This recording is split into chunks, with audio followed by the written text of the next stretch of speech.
Self-talk is our topic today. Welcome to SportsWave Athlete Performance Education Program. As part of our mission to promote coaching education, development, and athlete performance, today we are going to talk about self-talk as a way of improving on our performance. So you may want to ask, what is self-talk? As human beings, all the time, we engage in constant or continuous dialogue within ourselves, which is based on our beliefs, values, and how we see or interpret things around in our environment. We make statements to ourselves, either consciously or unconsciously. So why do we care about these statements, these internal dialogues? We do this so that we are consciously aware of the decisions we are making and why we choose these decisions or why we make them. Human beings make decisions to either gain short-term pleasure or avoid imagined pain in the future because we are rational in our thinking, unlike the animals who are more instinctive. The human mind operates in two modes: the conscious, which harbors the five senses, and the subconscious mind that interacts, and the subconscious mind. So the conscious mind interacts with the environment, and it is temporary in nature. This is the mind that engages in thinking, communicating, and decision-making. It's the voluntary actions we take, like walking, writing, talking, waving, and so on. But while the subconscious mind is that part of our mind that handles involuntary processes of our body, like the breathing, blood circulation, emotional response, beliefs, values, and it stores our memories, experiences, and the learned behaviors that we acquire in life through time. As a sportsman or woman, why should we care about how our mind works? Because one thing you have to put in mind is that our thoughts, real or imagined, conscious or unconsciously, impact on our emotions, impact on our behavior, and how we perform certain tasks, which could either be positive or negative based on our expectations or values that we hold. And therefore, we listen to these thoughts or our thoughts to be aware of how they impact on us. Thoughts could either be empowering or disempowering to our missions and visions that we hold in particular areas. Listening to our thoughts help us to connect our inner and outer worlds to be one. That is, to unite our body and our soul or spirit for better output. The two worlds are interconnected, and as a result, we will always project outwardly what is inside without knowing. If we experience self-doubt, fear, or anxiety, we cannot project confidence, courage, calmness within our physical body. We may act, but chances of getting away with it is very slim, for there is no congruence between our physical actions and our thoughts. Remember, our thoughts influence our feelings, and our feelings influence our behaviors. As a sportsman or as a sportswoman, our performance depends on the condition of our inner state, including our emotions, beliefs, values, for our body or physical, for our body to physically respond as we desire. Thoughts and feelings must always correspond for you to physically perform. Always remember that your thoughts determines how you feel, and how you feel determines how you behave or how you act. And that how you act forms your behavior. And your behavior could be either positive or negative.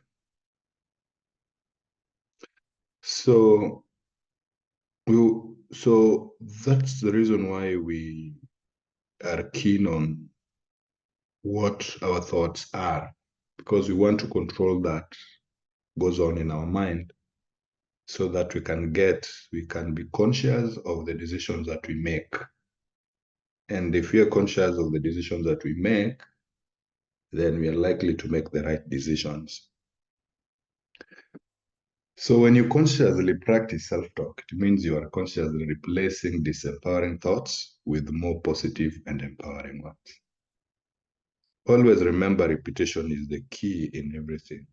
The more you repeat something, the more you remove it from your conscious and subject it to the subconscious mind, which anchors all our memories and forms part of our automatic systems.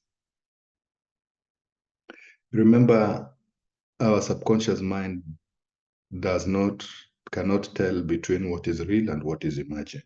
And that's why we have to consciously feed it with what we want, so that it can form part of our system, part of our behaviors, or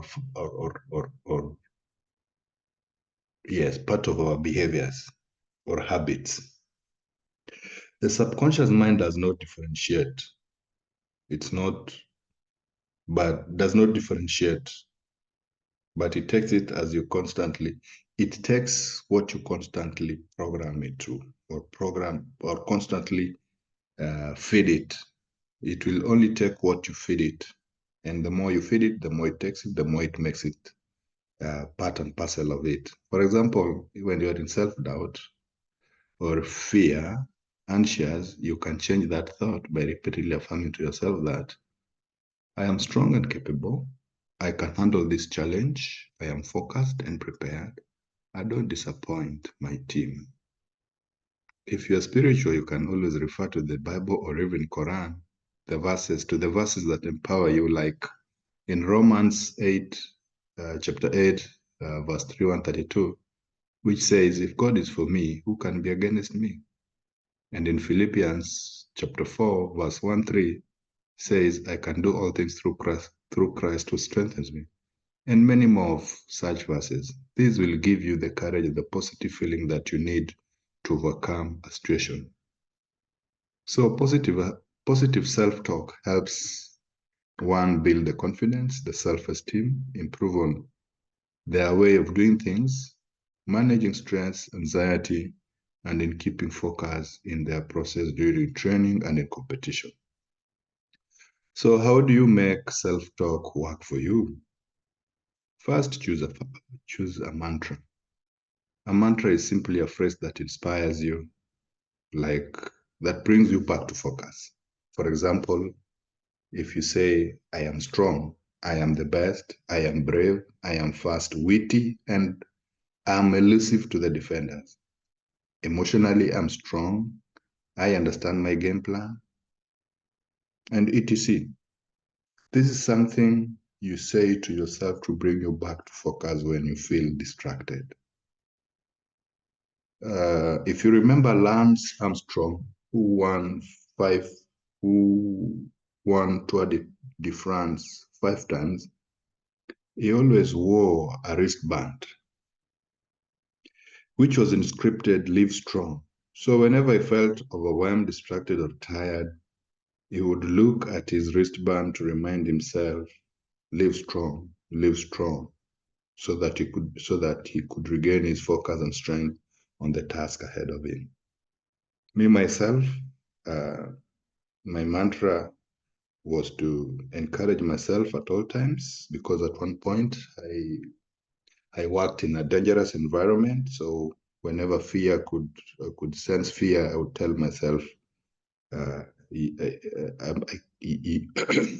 could tell myself I come from a clan which is of warriors and provide leadership during hardship, so I could not let them down. So I would just say I'm from my clan, and my clan is called Kogola, and I would say Jakogola does not fear and is always courageous. So that's what I would say to myself. and would face any strong situation before me. And it always worked for me. Secondly, self-talk or the mantra must be realistic and believable. You have to choose a word or a sentence or words that make sense to you, that are realistic. If it is not, it won't work and no impact will be realized. So choose something that is realistic and something that you can resonate well with, so that whenever you utter that word, then it gives you the courage, the focus, and the empowerment that you need. Third one would be believe in your words. Don't just utter words without believing and feeling them. Whatever you utter, feel it. Make it part and parcel of you. That will make you achieve. That will make you achieve them. The words that you're uttering. Remember, your internal and external mind must work together for positive impact to take place. For positive impact to take place, we act according to our feelings. That should always be in your mind. So self-talk again is one of, if I can say, self-talk is one of the best mental skills you can learn as an athlete or as a professional, for you to be able to take control of your thoughts and manage your confidence, calmness, the mistakes you make, the bad calls or the bad days during practice or during the game. And the most important thing in self-talk is to be able to identify the trigger so that you are able to control the feeling that stops the behavior or habit that makes you weak, and bring you and bring in what makes you strong.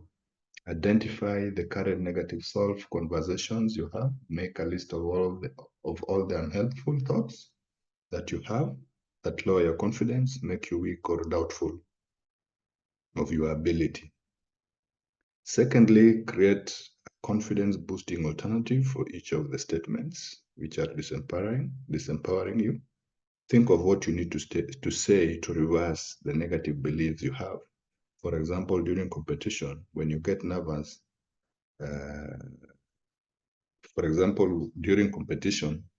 you could be telling yourself, I get nervous when I see huge crowds. You could negate this by saying, I love playing with big crowds. I give my best when I see crowds. When I see crowd, etc. Thirdly, read or even write your list every day so that you can cement the thoughts in your subconscious mind. Journal your self-talk, your positive statements, the statements that makes you strong. Even in the Bible, we are told in Proverbs 4:3 that above all else, guard your heart, for everything you do flows from it. You become what you constantly think about. So watch your thoughts. I know you all remember Muhammad Ali, the legendary boxer. Is the best example of what self-talk can do to someone. Ali is remembered for his skills and mental toughness, both in the ring and outside. Ali conditioned his mind to get what he wanted in his life by constantly uttering positive and encouraging words to himself, and even to intimidate opponents. Some of the mantras or some of the statements Ali used to make that gave him the confidence that we all wish we had was like, I sting like a bee. Yeah. Ali was very fast and had very strong jabs. Another one was like, I move like a butterfly. Yeah. He had one of the best footworks in the ring. So he was like, he flies like a butterfly, very agile in his movement and very fast. And he would also tell people that he's the greatest of all times. Of course, he won belts and championships many times. And he could so many times tell people that nobody can stop me. Nobody could stop him. Of course, 3 times he was a world champion in the heavyweight boxing category. For sure, with Fire's commitment and unwavering belief in himself, Ali went on to win 3 boxing titles, and of course, being considered one of the greatest boxers in history, out of his ability, his skill, his ability to use words to motivate himself and intimidate opponents. Even us, with unwavering commitment and belief in our processes, we can do it in our positions, in our teams, in our sport, or even in our professions. Thank you.